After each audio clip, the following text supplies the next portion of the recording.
Thank you once again for being out here today. I know that there are many familiar faces who have been in this protest, and there are many, many new faces here. I just look around at the crowd. And this demonstrates that we, the people of Guyana, are unwilling to allow freedom to be taken away from us.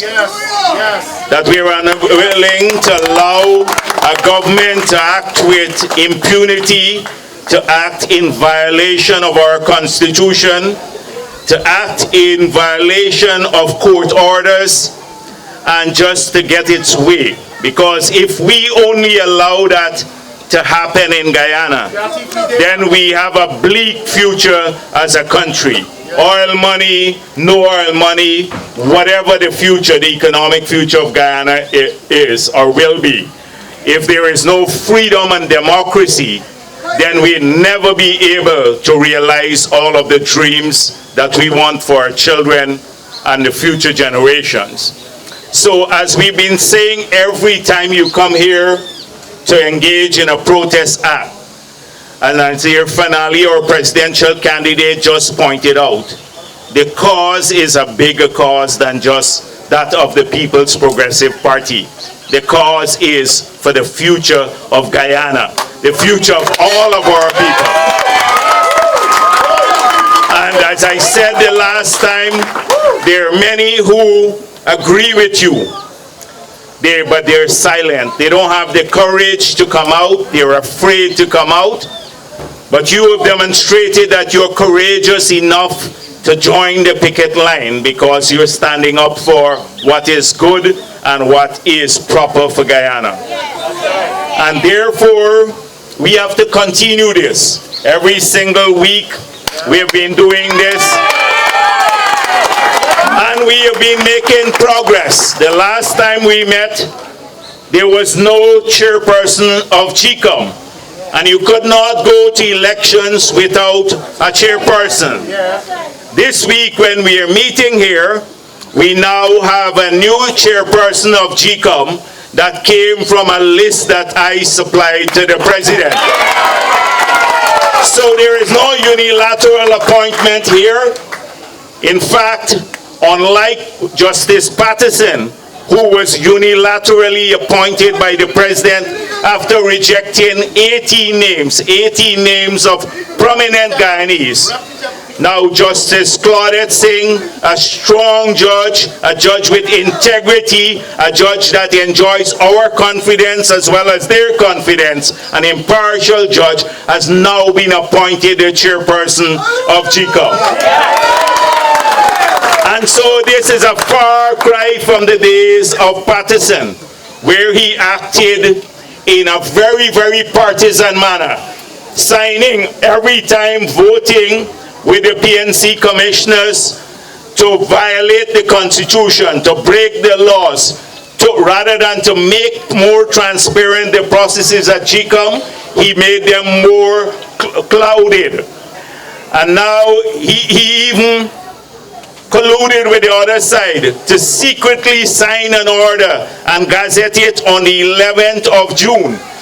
And to start an activity on the July 20th, the Housetohouse registration, which is way beyond the consequential orders of the CCJ, because those were given on July 12th. And that is why we made it clear.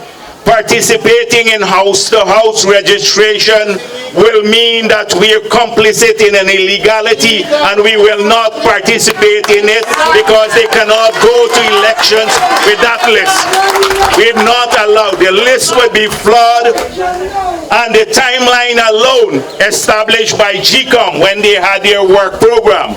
If you go to house-to-house registration, you will get a national register of registrants in February of next year.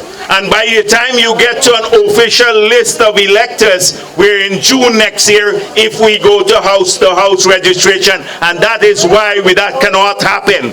We cannot allow that to happen. And because, as the CCJ said, and Justice George, the Chief Justice, said, elections have to be held by September 18th. The court has ruled, the Constitution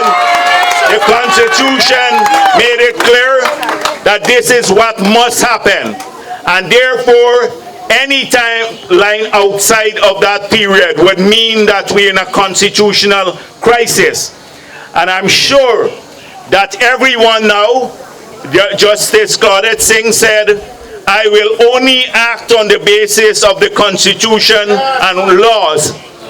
And if we look at the laws here, elections have to be held by September 18th. And so we have to keep up this. They could never go to elections with the list that's being generated through Housetohouse. It's illegal.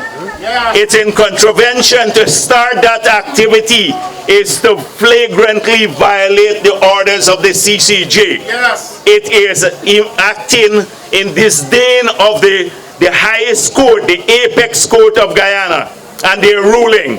And the chief elections officer did that even against his own internal advice. So it cannot be legal.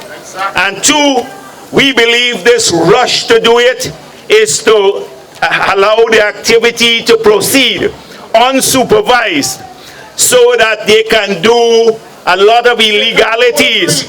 They can register underage people, they can register foreign nationals. If you look at the newspapers today, you would see how many people came in just in this short period. And that they're hoping that they will do that, rush the activity and complete it, and then have a short claims and objection period so we go to elections on a flawed list. If they're thinking that way, they're wrong. We'll never allow that to happen. They're wrong. They're wrong. And the international community knows this.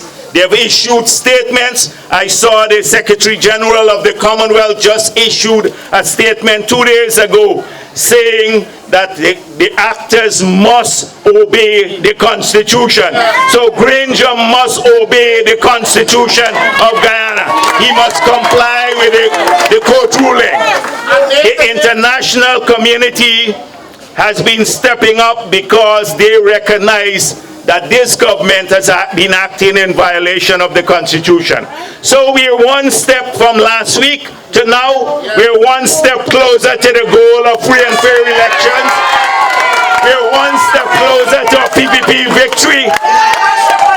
We have the chairman now. Now is to get the election date and stop this house-to-house, illegal house-to-house registration. The election date. That's where the pressure has to mount. I wrote Granger saying your cabinet should resign. You now need to dissolve Parliament and issue a proclamation on the date for elections. He responded by saying they're giving it consideration. But that is what we have to have now. That is what we have to have now. And the only way that could be done is with a claims and objection period that allows all Guyanese to vote. That allows all Guyanese to get on the voters list. Because those who are not on the list can get on the list. They keep telling their supporters, if you don't go to house registration, you can't get on the list if you're not on the list. That's false. You can get on the list during the claims and objection period. And secondly, they can remove all the dead people by getting the death certificates from GRO. And thirdly, for people who are eligible to be on the list, who may be abroad or migrated, we have to ensure that no one who cannot vote or should not vote on election day, that person doesn't vote. So we said, strengthen polling place arrangements. Because if we strengthen polling place arrangements, there is no way that anybody who is not here can vote. You have a picture ID. If you have scrutineers there, we have the international community involved, etc. So all of their concerns, if the concerns are genuine, can be addressed through claims and objection and robust polling day arrangements. But they don't want house-to-house arrangement or registration for that purpose to satisfy real concerns. They want it for illegal purposes, and we're not going to allow that to happen. So right now, we will keep the protest going to ensure that we get an early election date. And then we're going to all take this energy and enthusiasm that you've displayed and hit the campaign trail so we can deliver the biggest PPP victory ever. And we have, as I said to you before, a bright young presidential candidate who will take us forward and implement all the programs of the People's Progressive Party. And that he just mentioned to you elements of those programs. It's about prosperity for all Guyanese, treating all Guyanese with equality, making sure our whole country moves forward. That's the People's Progressive Party. Thank you once again for being here, comrade. I know it's a hot day, and I'm sorry I have a press conference to attend now. So, and yeah, the head is sweating already. So we talk again at the next protest. Thank you very much. Thank you.